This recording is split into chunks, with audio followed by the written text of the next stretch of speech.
Bismillahirrahmanirrahim. Assalamualaikum warahmatullahi wabarakatuh. Asyis. Allahu Akbar. Alhamdulillahi wa kafa wa salatu wassalamu ala sayyidil habibil mustafa wa ala alihi wa ashabihi ahli sidqi wal wafa. Amma ba'd. Tahassantu bidil izzati wal jabarut wa tawakkaltu wa bil malakut wa tawakkaltu ala al hayy alladhi la yamut. Allahumma asrif anna hadzal bala wal waba wa qina syarra da biladka ya latif ya khabir innaka ala kulli syai'in qadir. Allahumma inni a'udzubika an adilla aw dhalla aw zilla aw zalla aw dhlama aw adlama aw dhlama aw ajhala aw yujhala alayya. Amin ya rabbal alamin. Para sahabat semua, para praktisi JRA dan kaum muslimin rahimakumullah.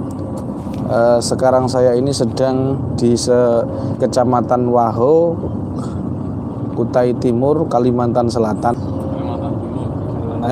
Kalimantan Timur. Bersama pemilik channel Ashifa TV. Mana kalian lihat wajahnya? Assalamualaikum. Nah, dan juga bersama pemilik Sopir Gosama Official. Tangannya saja, mukanya jangan. Nah. Dan saat kali ini saya insya Allah akan pergi ke Berau, yaitu Kalimantan Timur yang paling utara, karena setelah itu sudah ada kabupaten yang masuk wilayah Kalimantan Utara. Dan ini Berau ini kalau dari pesawat turun, ya ini di Balikpapan itu sekitar 1 hari perjalanan. Masya Allah, perjalanan tadi kita perjalanan yang sangat luar biasa. Ini dari tadi kita nongkrong di sini belum turun-turun nih. Dan saya mohon doa semoga perjalanan diridhoi Allah Ta'ala, diridhoi Allah Subhanahu wa Ta'ala, dan kedatangan kita ke Kalimantan ini memberi satu manfaat kepada umat Rasulullah Sallallahu Alaihi Wasallam. Dan sama sekali insya Allah saya juga tidak mengeluh, karena dari awal berdirinya mendirikan JRA ini memang saya niatkan untuk melayani umat Rasulullah Sallallahu Alaihi Wasallam. Dan perjalanan 12 jam ini belum seberapa, karena saya pernah perjalanan di Sulawesi Utara itu pakai mobil 4 garda itu, kedua garda itu, sampai mobilnya masuk ke jalan saking lubangnya saking gede. Ini belum apa-apa, dan ini pun juga belum 0,0001 perjuangan Rasulullah SAW. Baik para sahabat semua, sebelum saya ke tempat ini, yakni di Kecamatan Wahau yang masuk Kutai Timur ini, saya tadi sempat ke Sangatta Ashifa Al-Quran Syifa TV, yakni saya ketika di Sangatta itu luar biasa di Kalimantan ini, Kalimantan Timur, karena tadi atas inisiatif dari admin Mbah Mahfudin yang sekaligus LPG JRA. Oh ya, jadi LPG itu diganti, nggak ada laskar pelacak gaib ya, adanya laskar pelacak gangguan. Jadi nggak ada gaib-gaiban.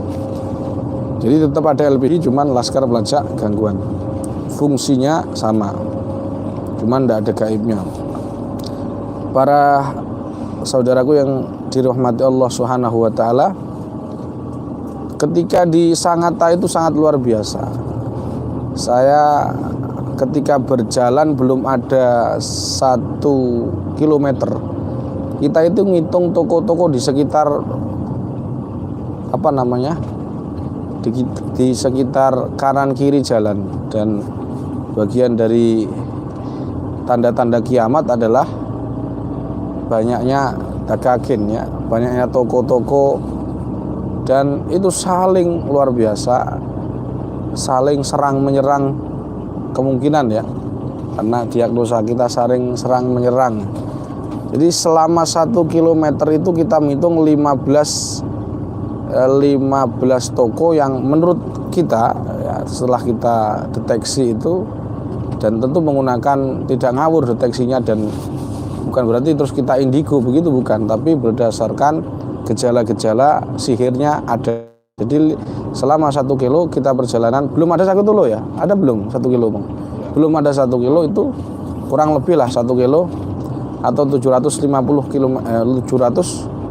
meter, itu banyak sekali yang terindikasi sihir. Maknanya kita tidak perlu nyantet, sudah banyak orang yang kesantet.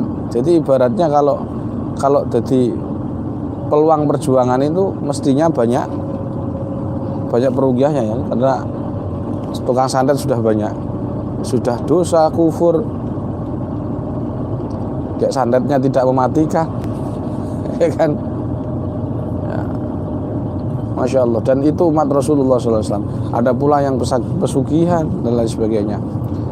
Maka ada orang bertanya juga kepada saya, kenapa orang dukun itu ya sholat, ya Jumatan dan seterusnya. Perlu para sahabat ketahui, Labib bin Al-Asam, orang yang di hadis yang menyihir Rasulullah SAW dari Bani Zuraik itu, penyihir Rasulullah itu sebenarnya agamanya Islam. Jadi secara agama dia Islam. Cuman di hadis disebut Yahudi. Menurut Ibnu Jauzi, dia ini Islam, cuman melakukan perbuatan santet, dan atau dia diperintah oleh ru'asaul Yahud, oleh ketua sukunya orang Yahudi, ketua suku, kepala ketuanya suku Yahudi itu menyantet, dan menyantet itu perbuatan orang Yahudi. Makanya beliau itu disebut Yahudi min haisul fi'l, dari segi perbuatan. Tapi aslinya beliau ini orang Ansor yang beragama Muslim. Dan itu umat Rasulullah SAW. Cuman kalau kerjaannya ya tukang santet, karena terkenal ahli santet mematikan, akhirnya kepala orang Yahudi itu menyihir.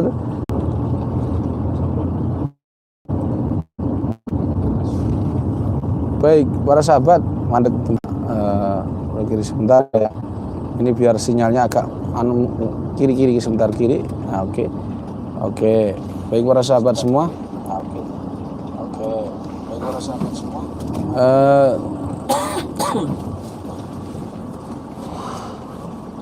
Saya akan kasihkan tips panjenengan semua untuk hanya dengan menotok satu bagian dari tubuh seseorang itu insya Allah terdeteksi gangguannya. Saya ulangi, hanya dengan menotok satu titik dari bagian tubuh kita, bagian dari tubuh seseorang, insya Allah kalian bisa mendeteksi gangguan tersebut.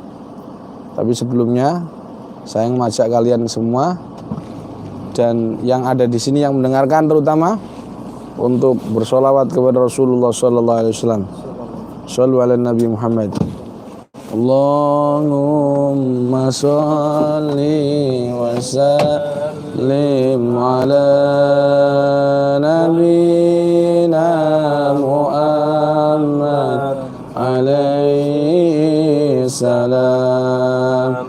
Salatan tadumu wa tuna ilaih mamaran layani wa tuna dawam.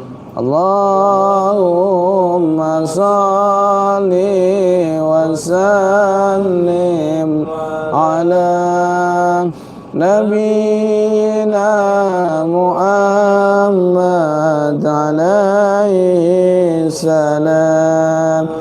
Salatan nadumu wa tuda ilaih mamaran layali wa tula dawam. Alhamdulillah, Semoga kita semua dikumpulkan bersama Rasulullah sallallahu alaihi wasallam. Allahumma ijma'na bihi fid dunya wal akhirah. Allahumma ahyina mutamassikina bi sunnatihi wa ta'atihi. Allahumma ihsurna fi zumratihi wa ta'atihi wa jama'atihi bijahi khairil barih. Amin ya rabbal alamin. Para sahabat semua, perlu diketahui, saya tadi mau ke sini itu ada salah seorang praktisi ruqyah. Saya tidak akan menyebut namanya karena ini merupakan privasi.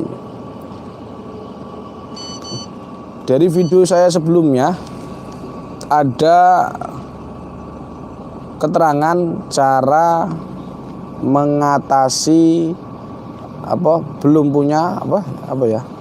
cara mendapatkan keturunan yang versi full.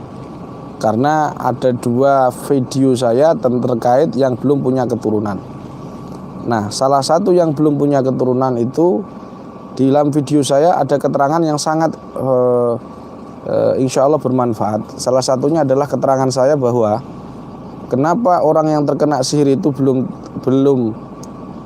dapat keturunan setelah dia diterapi ruqyah ala JRA, ala SOP JRA.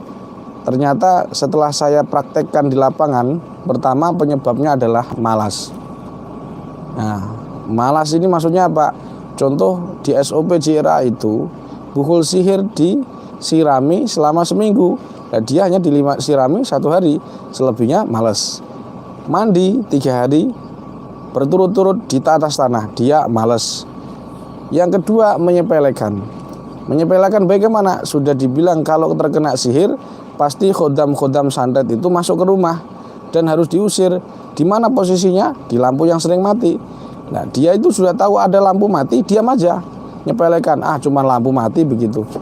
Padahal lampu aja mati, nanti jantungnya bisa dihentikan aja sama si dukun santet ini.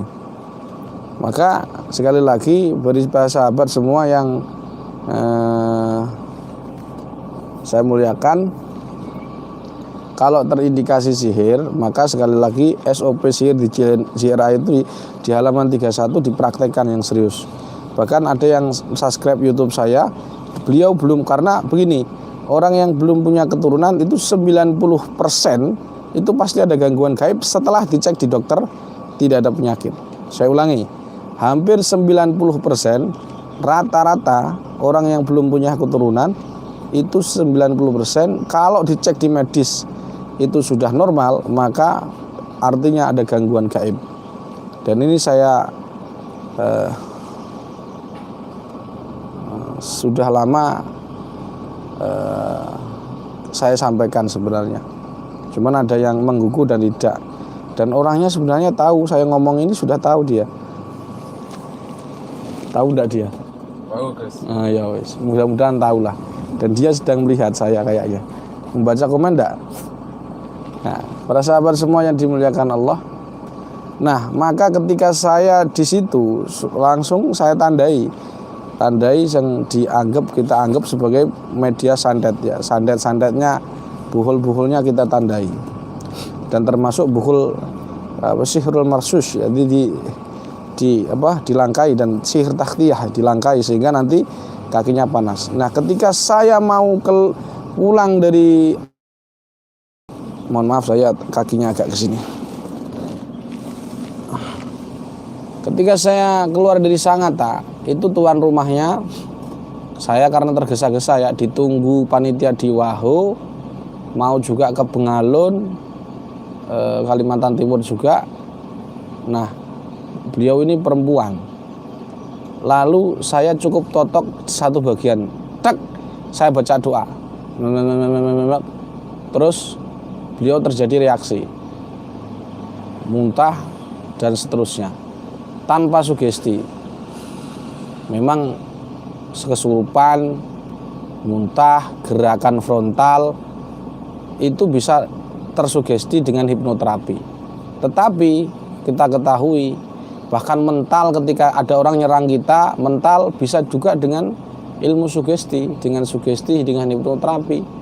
Tetapi perlu diketahui pula, hipnoterapi itu tidak gampang masuk area kritikal itu. Jadi yang akan saya ajarkan itu nanti tidak mengandung sugesti, tapi murni murni ruqyah, murni bacaan ayat-ayat Al-Quran, cuman titiknya tertentu. Dan nanti akan saya tunjukkan kenapa sih penyebabnya kok itu dapat mendeteksi begitu. Para sahabat semua yang dimuliakan Allah Ta'ala, saya akan ijazahkan satu titik tersebut. Titik tersebut adalah titik di segini itu apa? Nek sampean dari tadi kemarin begini terus segini itu apa namanya? Satu jengkal. Satu apa? Satu jari. Satu jari. Leros tiga jari lah. Titik tersebut adalah titik dari titik 3 jari kiri kanannya titik kahil. Saya ulangi, titik tersebut adalah satu titik untuk mendeteksi gangguan gaib tersebut adalah titik 3 jari dari titik kahil. Perlu diketahui titik kahil ini menurut Rasulullah SAW adalah salah satu titik bekam. Bahkan disampaikan di Fathul Bari, Rasulullah itu ketika terkena sihir, beliau ini dibekam dengan bekam tanduk.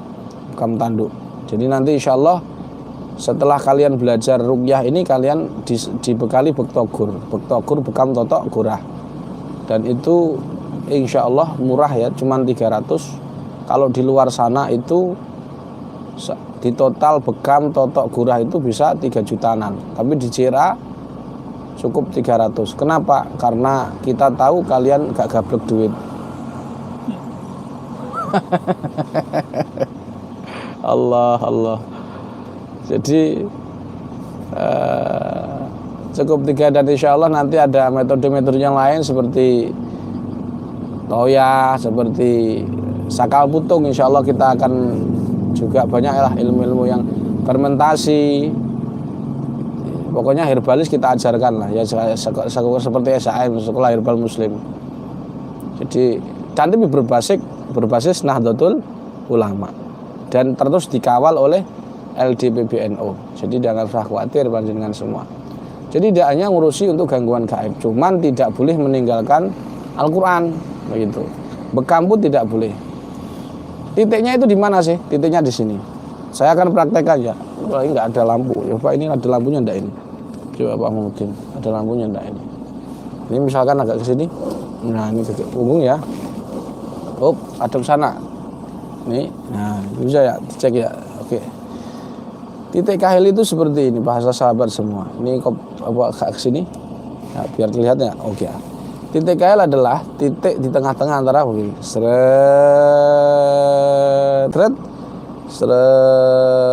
Seret begini.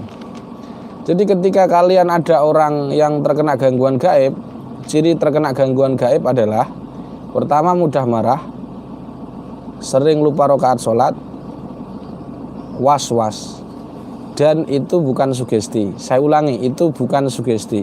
Yang menghabarkan bahwa orang yang punya 3 karakter ini adalah gangguan gaib adalah Rasulullah Shallallahu Alaihi Wasallam. Innal ghadaba minasyaiton. Suka marah, suka jengkel dari setan. Kemudian was-was, lupa rakaat sholat, atau bahkan paling parah ya nggak sholat, itu malah jauh lebih parah. Kalau yang Nasrani, indikasinya dia diganggu jin, itu sering lupa. Kemarin Quran Sifat TV meruqyah, ini loh orangnya yang lagi megang lampu ini, wajahnya kelihatan tuh coba. Ganteng dan seperti muda saya dulu itu. Ngeruqyah orang Nasrani di Malaysia. Was-was. Nah, ketika dia seperti itu, kamu langsung dimanapun posisi jinnya, entah dia sembunyi di sini, sembunyi di helm, di kaki tengah, bagian tengah ya misalkan, tetap terdeteksi. Insya Allah tetap terdeteksi. Saya ulangi, insya Allah tetap terdeteksi. Ataupun santet menggunakan segala media. Contoh medianya media elemen angin lewat foto, nyantetnya melalui apa yang paling, kalau di Kutai Timur bagaimana? Al-Quran agak kesini kameranya, biar kamera digeser ke sini bisa enggak? Biar kamu ben kelihatan. Lah, seperti itu. Kalau di Kutai Timur biasanya nyantetnya media apa ini? tulang tulang biasa, maksudnya biasa. Paku ya. Paku yang biasa. Kalau di Jawa itu biasanya cuma kembang dan tanah kuburannya sudah biasa itu. Nah, apapun medianya. Dan nanti kita akan totok di sebelah sini. Caranya adalah titiknya harus aman paham. Titiknya adalah satu seret atau ke sini, seret. Ini totok kira-kira 3 jari segini ya. Segini. Ya, ini kan titik kalinya di sini tuh. Jadi kan tinggal geser ini 3 jari. belakang Mas dari sini. Ya, kasih ladang. Loh, ya ngono. Sama cuma tepron aku kalah ganteng dari tingkau wong-wong ngasih awakmu. Jadi ini seret sini. Nah di sini kan titiknya, titik kail, kemudian ditotok dari sebelah sini 3, dari sebelah sini. Jadi dipencet saja sini. Tek ini. Nah ini bacaannya harus tahu bacaannya. Ya, bacaannya adalah kalau dia perempuan maka harus dikasih apa namanya? Sarung tangan atau kain tebal ya. Totok di sini. Tek. Baca hamdalah. Ini apa paling dua? Hamdalah. Sholawat Ibrahimiyah. As-Syu'ara ayat 130 dan 131. Saya ulangi. As-Syu'ara ayat 130 sampai 131. Dan ayat-ayat ruqyah lainnya kemudian ditutup dengan ayat terakhir surat Yasin, atau dibacakan ayat-ayat terakhir 3 aja, atau ditutup dengan surat ayat Yasin ayat 2 ayat terakhir. Contoh saya praktekkan, nanti jangan minta dulu ya, contoh ya. Siapapun insya Allah. Jadi keadaan apa bedanya dengan hipnoterapi? Kalau hipnoterapi kondisinya ini ya bukan sugesti ya, saya ulangi, ini ruqyah bukan sugesti. Jadi kita bedanya di sini dia kondisi sadar. Kalau Abdullah ini kondisi di alam bawah sadar. Kalau hipnoterapi di kondisi alam bawah sadar. Kalau ngeraga sok mah beda lagi. Ini kondisi sadar. Jadi kamu tutup dia kondisi, siapkan kresek, pegang tak begini. Kalau tergantung ya. Kalau sihir media tulang biasanya sebelah kiri. Dia akan gelangguan, dia akan glegen ini. Glegen kan? Iya, karena dia posisinya B. Kan punya PR 7 hari kamu, dia akan gelegean, belum tak apa-apain loh. Ini rahasia sebenarnya. Ini kalau enggak 300.000 enggak saya beritahu. Ditotal sebelah sini, tek begini, baca alhamdulillah sholawat, contoh ya. Tapi kan enggak tak lepasin lagi. Bismillahirrahmanirrahim. Alhamdulillahirabbil alamin. Allahumma shalli ala sayyidina Muhammad wa ala ali sayyidina Muhammad kama shallaita ala sayyidina Ibrahim wa ala ali sayyidina Ibrahim wa barik ala sayyidina Muhammad wa ala ali sayyidina Muhammad kama barakta ala sayyidina Ibrahim wa ala ali sayyidina Ibrahim fil alamin innaka Hamidum Majid. Nah, Syu'ara ayat 1 sampai 130 sampai 131 itu dibaca 3 kali atau 7 kali. Bismillahirrahmanirrahim. Wa idza batashtum jabbarina fattaqullaha tiun wa idza batashtum jabbarina fattaqullaha tiun wa idza batashtum jabbarin fattaqullaha tiun. Lah ini kalau bisa untuk meminimalisir apa ya, kesurupan frontal, walaupun sebagian peruqyah itu yang tidak membolehkan bacaan siri ya, alasannya supaya tidak ditakuti syirik. Menurut saya ya selama kita bacaannya Quran walaupun dibaca siri tetap bukan suatu kesyirikan, ya kan? Bacaan itu boleh syirik. Tapi kalau kalian jar nanti frontal ya, khawatirnya frontal langsung menjerit atau langsung begitu. Jadi ya harus muqaddimah dulu lah. Muqaddimah itu misalkan muntah dulu, reaksi glegen dulu. Glegen itu apa sih? Sendawa dulu. Jadi misalnya kamu tekan sini, wa idza batashtum. Kalau medianya tulang, kalau santet media tulang, dia akan nyeri di sebelah kiri. Kiri mana kiri? Nah, kiri ya, sebelah sini. Jadi nanti sedangkan pokoknya sihir begini loh, ciri khas ya. Walaupun tidak terlalu begitu. Kalau santetnya itu sufla, bawah, cenderung ke kiri. Apa itu tulang misalkan? Santet media tulang. Dia itu kaki tulang kambing, kaki kambing sebelah kiri atau apa tulang ayam sebelah kiri, maka dia akan nyeri di sini. Tapi kalau dia sir'ulya, media santetnya adalah bagian atas seperti foto, bekas pakaian, jadi misalkan ada para santriwati ingin melet ya, menggunakan foto Facebook yang di-download misalkan, terus pakai keris dirapeli dulu, atau pakai kalau paku enggak ya, kalau cenderung media foto, media pakaian. Nah, maka akan nyeri sebelah kanan seperti ini. Dari sini, totok aja di sini. Tek. Nah, kalau menutup, menyembuhkan, maksudnya menyembuhkan itu, ini kan hanya mendeteksi itu. Kalau kalian pengen pas di titik kahil ini, cukup dibacakan ayat syahadat syifa, ayat-ayat pembatal sihir. Jadi mendeteksi di sini. Tes. Bismillahirrahmanirrahim. Bismillahirrahmanirrahim. Alhamdulillahirabbil alamin. Allahumma shalli ala sayyidina Muhammad wa ala ali sayyidina Muhammad. Kama shallaita ala sayyidina Ibrahim wa ala sayyidina Ibrahim wa barik ala sayyidina Muhammad wa ala sayyidina Muhammad. Kama barakta ala sayyidina Ibrahim wa ala ali sayyidina Ibrahim fil alamin innaka Hamidum Majid. A'udzu billahi as-samil 'alim minasyaitonir rajim. Wa idza badashtum jabbarina fattaqullaha atiun. Wa idza badashtum jabbarina fattaqullaha atiun. Wa idza badashtum jabbarina fattaqullaha atiun. Ya Allah, jika ada gangguan gaib dalam tubuh hamba, tubuh saudara hamba ini, jadi kamu ngomong begitu, maka keluarkan ya Allah, keluarkan ya Allah, keluarkan ya Allah. Amin. Innama amruhu idza arada syai'an ay yaqula lahu kun fayakun. Subhanalladzi biyadihi malakutu kulli syai'in wa ilaihi turja'un. Dan akhiri dengan tiupan, karena namanya ruqyah itu idza awada wa nafatha fi 'udatihi, disertai ma'an nafas, tiupan. Tiupnya gini, tapi posisi dia adalah posisi pejamkan mata, buka mulut. Nanti kita tarik ke sini aja. Nanti ya, dia sudah mulai gini. Ya, begini. Ya, itu insya Allah sekuat apapun santetnya, insya Allah. Saya ulangi, sekuat apapun santetnya, asal orangnya sholat. Saya ulangi para sahabat semua, asal orangnya sholat. Tapi kalau orangnya nggak sholat, nanti biasanya tidak reaksi. Pertanyaannya, apakah salah metode? Tidak. Saya ulangi, kalau ada orang santet, kena santet, kok di metode seperti ini dia tidak reaksi, itu bukan salah metodenya, tetapi orangnya. Kenapa? Al-Quran itu untuk yang orang-orang yang beriman. Qul huwa lilladzina amanu hudaw wa syifa. Untuk orang-orang, itu Quran itu menjadi syifa lilladzina amanu, untuk orang-orang mukmin. Demikian. Kalau dia tidak sholat, maknanya dia itu fasik, tidak mukmin. Maka dibacakan di ruqyah berapa kali pun, dia Allah tidak berkenan menyembuhkan. Wallahu a'lam bishawab. Qul la aqulu inni a'lamul ghaib. Demikian, mudah-mudahan bermanfaat. Saya ijazahkan cara sentuh satu titik sentuhan ini, mudah-mudahan bermanfaat. Besok silahkan para sahabat, terutama praktisi ziarah dimanapun berada, silahkan langsung praktek. Yang terutama di Kalimantan Timur itu sangat luar biasa, banyaknya pasien ya, dibanding orang yang menyantet, banyak orang yang kesantet. Saya ijazahkan bacaan ini kepada kalian dengan kalimat ajastukum.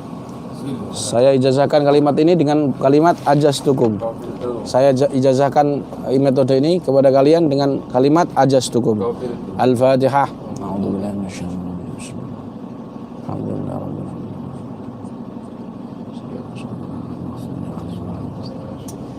Bon, kameranya di hadapan ke depan biar tahu situasinya sambil tanya pertanyaan. Saya akan membuka pertanyaan kepada panjenengan semua. Ini kita lihat supirannya Om Sopere Gusama Official ini ganti. Pertanyaan pertama, Gus. Ya, ada pertanyaan pertama. Ya dibuka MC-nya, mana MC-nya? Ini MC-nya. Yuk, ada pertanyaan di situ. Ini pertanyaan pertama langsung dari Kalimantan Timur. Dengan titik tersebut sudah diajarkan Gus Ama, bagaimana untuk mendeteksi orang non muslim, Gus? Tadi kan diterangkan untuk orang yang beriman, bagaimana mencocokkan, menggabungkan metode tersebut ketika kita mendeteksi non muslim. Monggo Gus. Baik, untuk non muslim saya kira sama, metodenya sama. Cuman kan tadi saya sampaikan terkadang tidak reaksi, begitu loh. Kalau orang muslim fasik, jadi orang fasik itu lebih bahaya dari orang kafir. begitu. Jadi metodenya tetap sama, cuman kadang kalau orang tidak sholat itu tidak reaksi begitu loh. Ya wallahu a'lam. Jadi intinya metodenya sama seperti itu. Ya, udah paham kira-kira? Oke.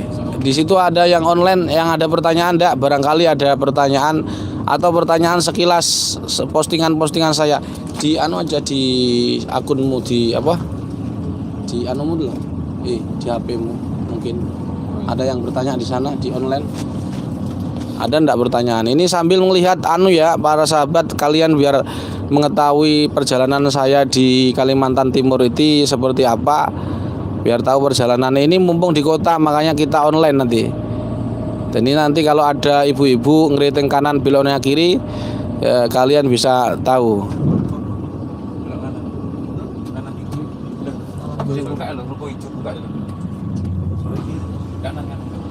Oke, ada pertanyaan enggak?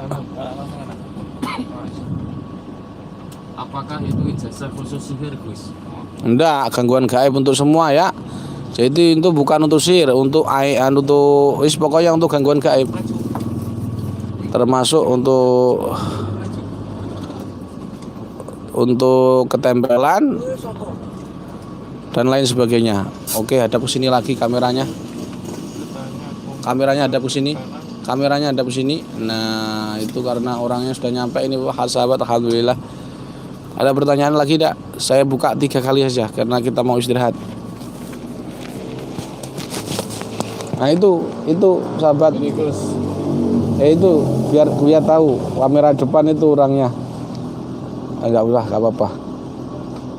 Ya, ini para sahabat dia sedang di depan, biar dulu. Aduh, ini assalamualaikum Ustaz Samsul. Insyaallah kullu yamin wa antum minallahi aqrab wa ala tu'adilil adwam.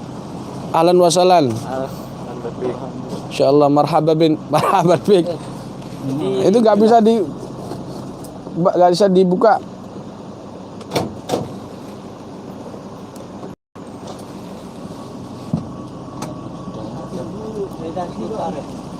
Enggak. Oke, saya mau streaming dulu, masih nunggu pertanyaan. Baik, para sahabat, sudah selesai kira-kira pertanyaannya? Pertanyaannya sudah selesai belum? Belum, Gus. Ini belum. Masuk naik. Dulu. Tarik. Pak Suni, tolong dibantu. Naik lagi, Pak. Cari dulu, makan dulu. Coba itu pertanyaannya selanjutnya gimana? Kita mau tutup, capek ngomong.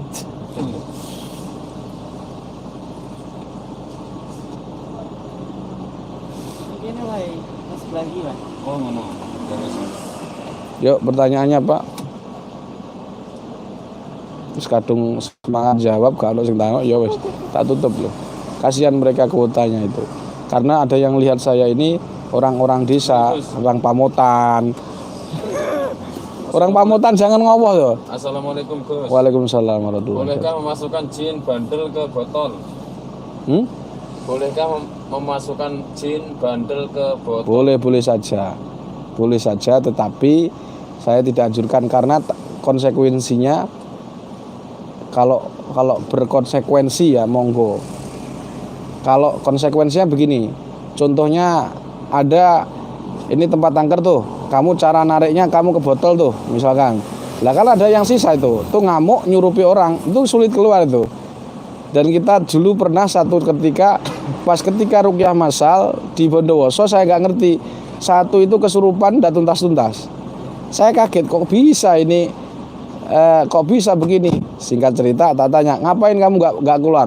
Keluarkan dulu temanku. Lah saya kan nggak ngerti. Loh kenapa emangnya? Ada ini, saya nggak ngajari, saya ulangi, saya nggak ngajari. Ada ini temanmu yang masukkan ke botol di penjara. Lah begitu. Akhirnya nggak keluar, saya suruh keluarin dan alhamdulillah keluar. Gitu ya, ya boleh-boleh saja, tetapi saya ulangi konsekuensinya.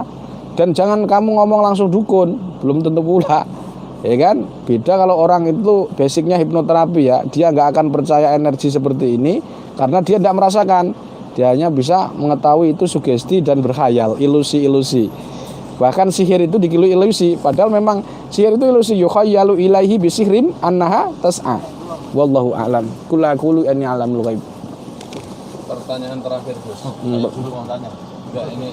Ya pertanyaan apa? Kamu Basuni kok takok barang? Ya pertanyaan. Pertanyaan Nah, terakhir. ini khusus nih iki nek takok bayar.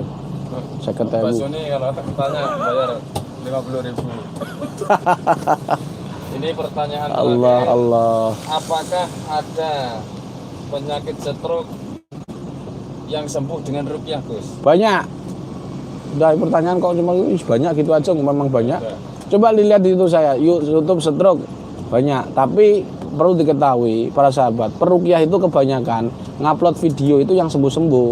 Ini tak jadi caranya kamu. Di YouTube manapun itu, yang sembuh-sembuh diupload, yang nggak sembuh nggak diupload. Jadi masalah sembuh tidak sembuh itu bukan wilayah peruqyah, bukan wilayah dokter, tapi wilayah Allah Subhanahu wa taala. Maka kalian semua jangan sering mengkaitkan usaha kalian dengan kesembuhan, karena sebenarnya sembuh itu wilayah Allah. Saya sama seperti kamu bilang begini, bisakah dengan operasi itu stroke sembuh? Ya, jawabannya ya tidak ada sebenarnya. Yang bukan tetap Allah. Lantarannya ya ada saja. Demikian apa? Ini sekali lagi, Gus, mohon maaf. Sabar dulu ya, bentar. Itu sudah nunggu itu. Pertanyaan yang mungkin sangat penting sekali, Gus. Oke, sambil kameranya dari Wawan Gunawan. yuk diangkat aja lah. Bagaimana cara untuk 5 pertanyaannya aja lah, nggak apa-apa, tambahi saran tapi syaratnya. Nah ini, nah kameranya terserah ya, biarin. Mas Ri nggak makan ya wes, tertinggal. Ini nggak bisa dibuka. Ini lo dipastikan untuk kameranya. Nggak masuk, nggak saya, nggak harus saya.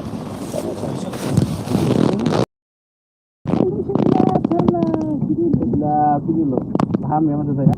Bentar, paham dah? Itu loh, nanti kamu tak kasih 100. Bagus. Insya Allah. Siap. Baik. Dipanggil langsung. Ini para sahabat, kita akan wawancara dengan ini sahabat pedalaman ini. Insya Allah. Alhamdulillah. Sini. Ini Pak Samsul. Nah, sini loh, sini sahabat Pak.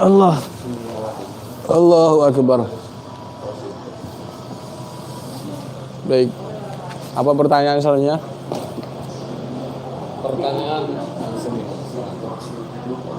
selanjutnya, Gus. Sebelum diruqyah perutnya kecil, Gus. Ketika diruqyah tiba-tiba perutnya langsung besar. Terus? Bagaimana, Gus? Nah itu deteksinya apa dulu dia?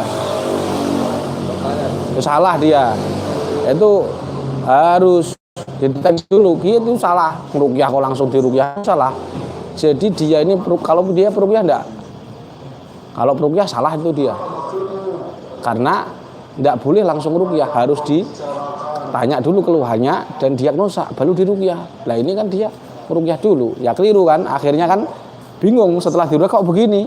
Dia taunya begini aja, enggak diagnosa. Nah, jadi yang salah bukan Qur'annya, bukan ruqyahnya, tapi salah dia cara meruqyahnya. Tapi apa biasanya? Biasanya begini, para sahabat, jin itu, ya kan, dia itu sudah lama di santet misalkan ya. Media santet yang paling media air. Saya mahabbah itu, minumi air, ya kan? Nah, nanti dia akan awalnya dia ini diruqyah, jinnya itu nggak ada yang mengetahui. Setelah diruqyah jinnya terindikasi, dia ketahuan ngamuk tuh si jin.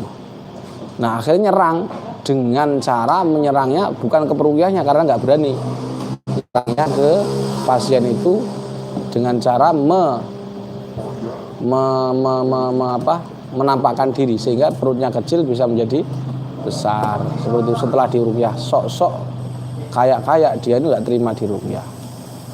Pertanyaan Gus. Saya kriya lagi. Nah, gimana cara menghancurkan sihir dukun? Dan kebanyakan sekarang kiai pun berkedok dukun gitu. Cara menghancurkan sihir. Pertanyaannya pakai Tadi kamu beli di mana? Saya Nila saya. Baik, sebentar. Sebelum saya tanya, saya jawab itu, saya mau sepatah dua kata dari saudara Ustadz Samsul ini. Beliau ini dari pelosok, saudara. Ini kecamatan di? Kecamatan Kombing. Kombing. Wahu. Wahu sebelah.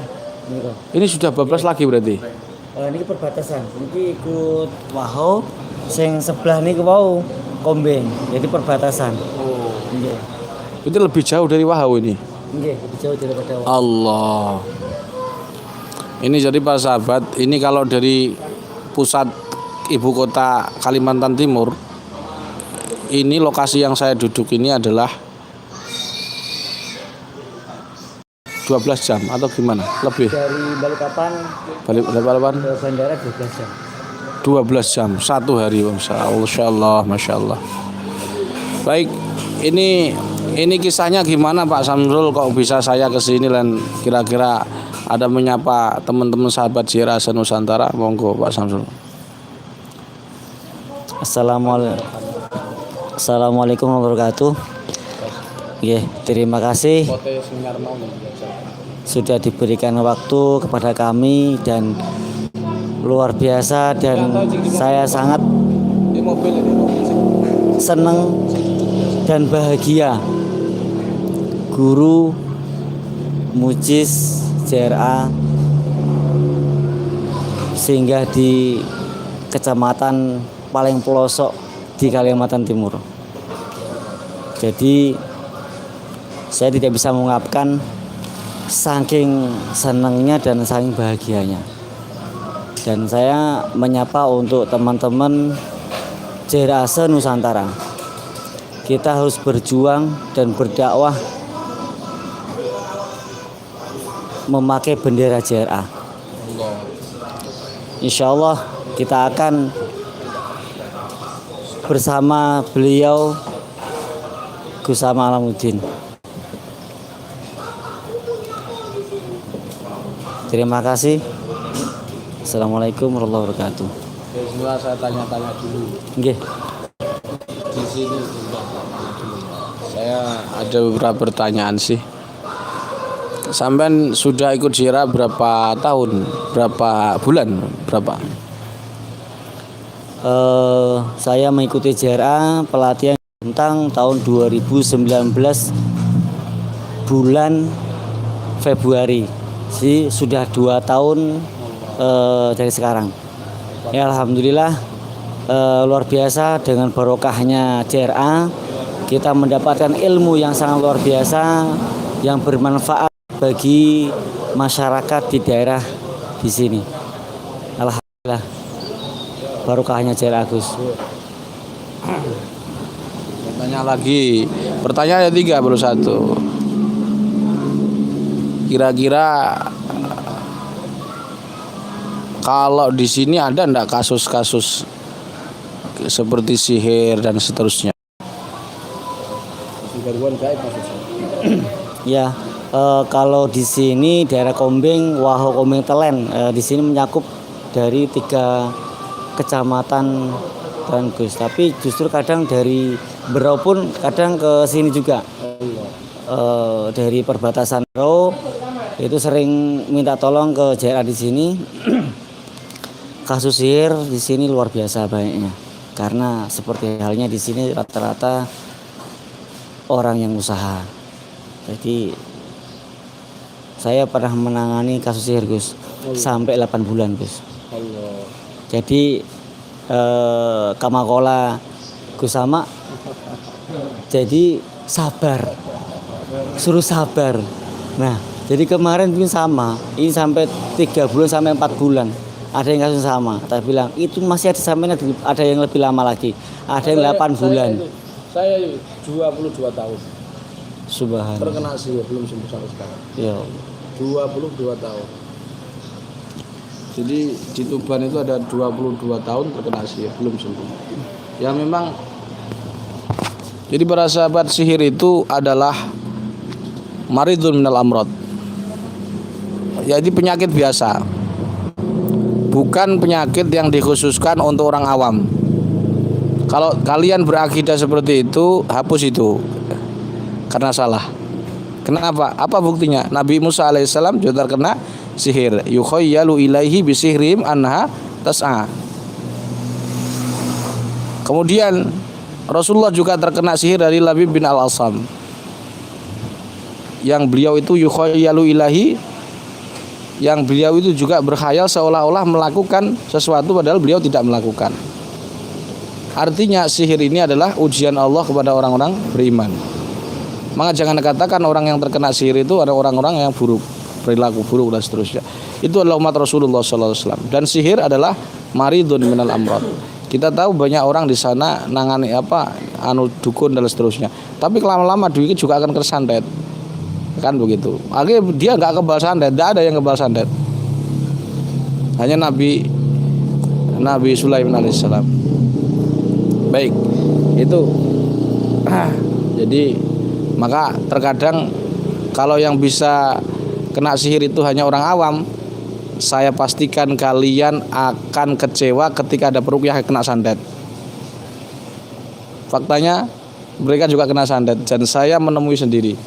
Dan saya tahu ada founder ruqyah syariah yang sangat banyak anggotanya itu, yang sekarang sudah meninggal itu kena stroke awalnya dan itu dari santet. Saya lihat gejalanya seperti itu karena mungkin dia tidak punya guru, jadi nggak ada tempat bertanya, jadi bingung dia. Wallahu alam. Jadi dulu ini alamul ghaib. Pertanyaan terakhir, kalau di sini kalau kena sihir, kira-kira yang sering kamu temukan, sampean temukan itu medianya apa?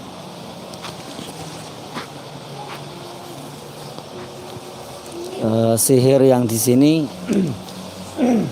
media yang kemarin ketemu ini Gus, sempat saya menemukan langsung orang-orangan yang terbuat dari plastik itu, orang-orangan yang terbuat dari plastik.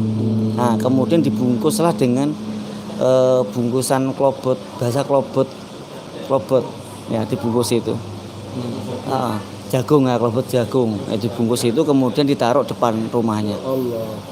Nah kemudian setelah dia keluar kena buhul tersebut, langsung dia kesurupan Gus.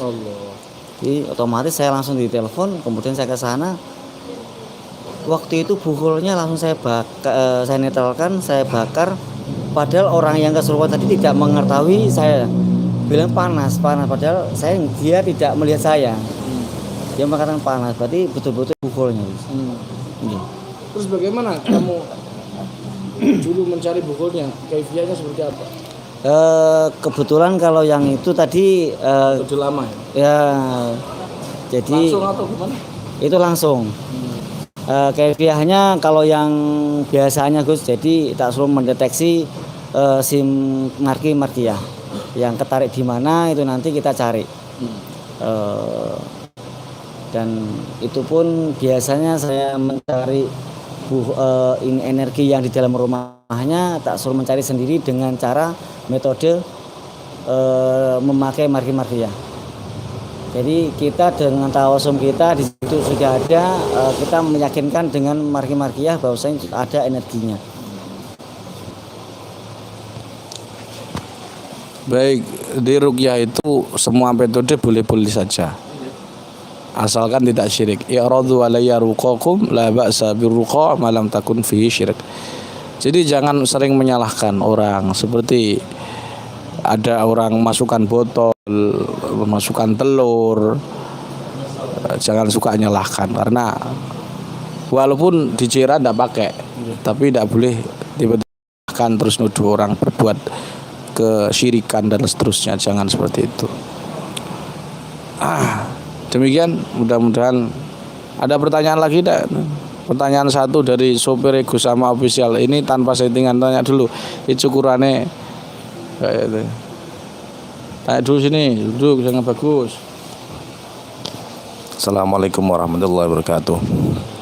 Alhamdulillah, saya diizinkan bertanya langsung sama Mujis, walaupun setiap hari sama Mujis, tapi memang saya tidak berani bertanya.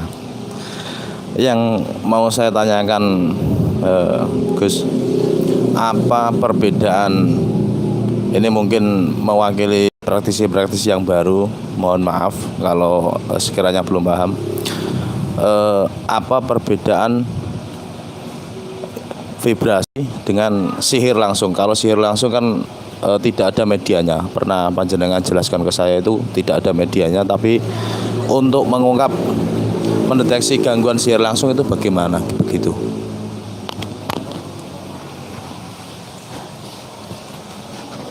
Jadi ini hampir annahala musyahata fil istilah. Vibrasi artinya apa? Saya tanya dulu. Vibrasi artinya apa? Vibrasi ketularan. Ketularan. Kata siapa ketularan? Kata saya. Itu virus tahun, ketularan corona. Vibrasi kok ketularan? Bukan. Sampean kalau PlayStation itu kan ada analog itu, vibration, getar. Kamu ada getaran, ini getaran vibrasi itu. Bukan ketularan. Kata siapa itu ketularan? Itu salah penggunaan istilah saja, terminologinya salah. Vibrasi itu getaran. Kalau kamu merasakan, saya merasakan vibrasi di sini. Vibrasi itu getaran. Nah, kok malah ketularan? Itu dari mana? Pertanyaannya salah. Bagaimana saya jawab? Saya ulangi. Pertanyaannya itu salah. Bagaimana saya jawab? Jadi intinya begini. Kalau dia ini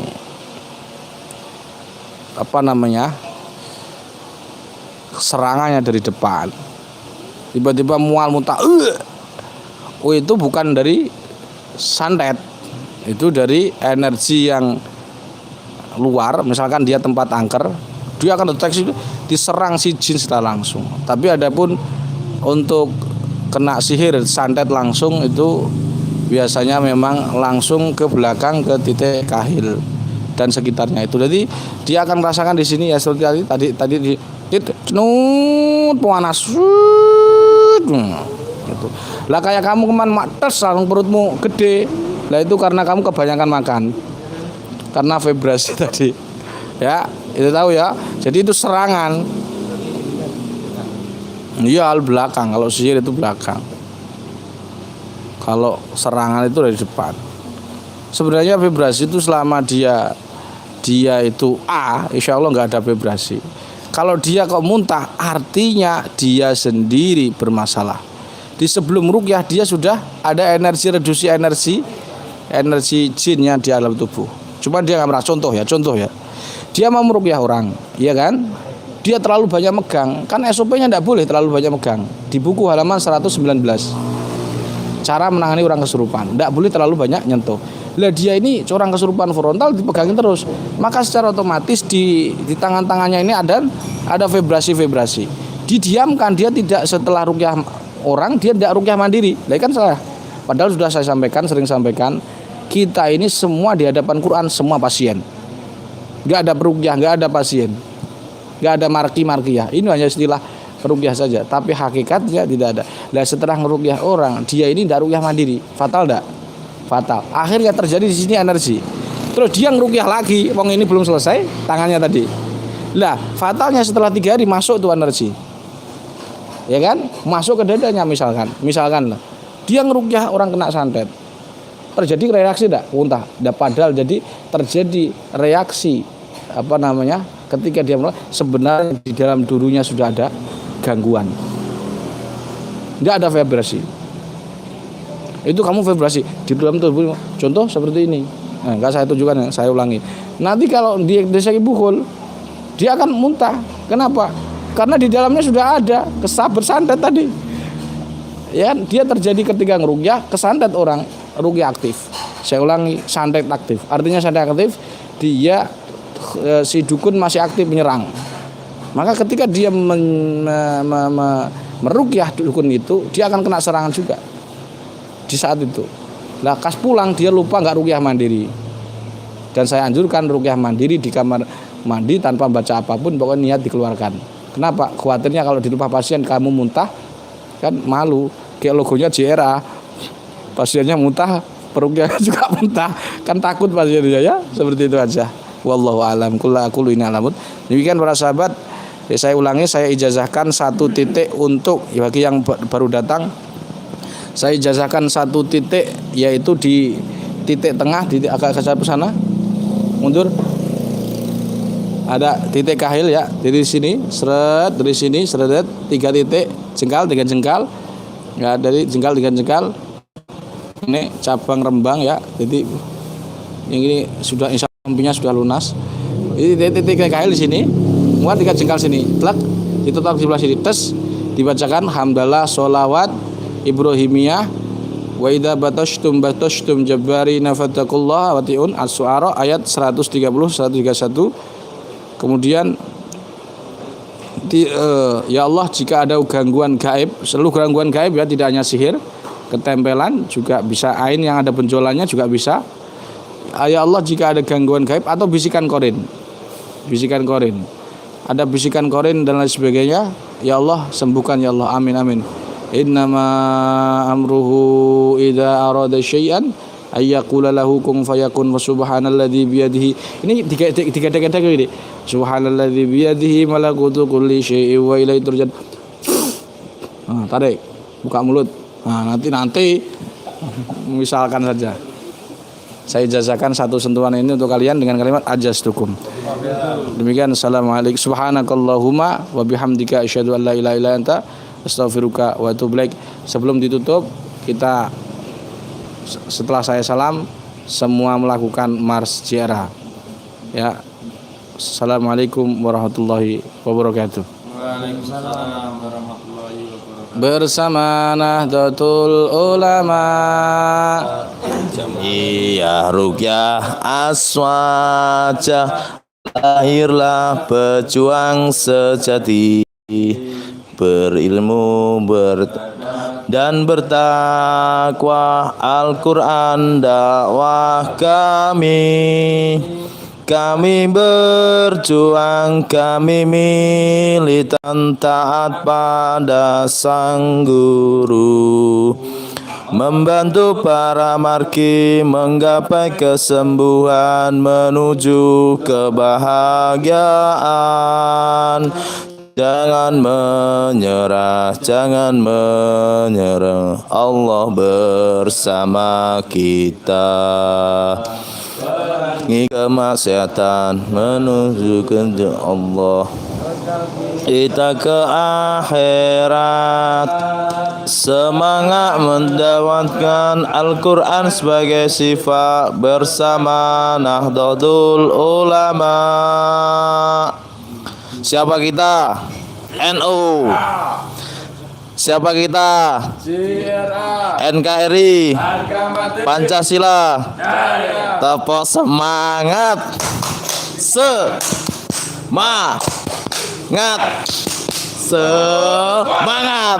Assalamualaikum warahmatullahi wabarakatuh. Allah bakule kelar gumun ya.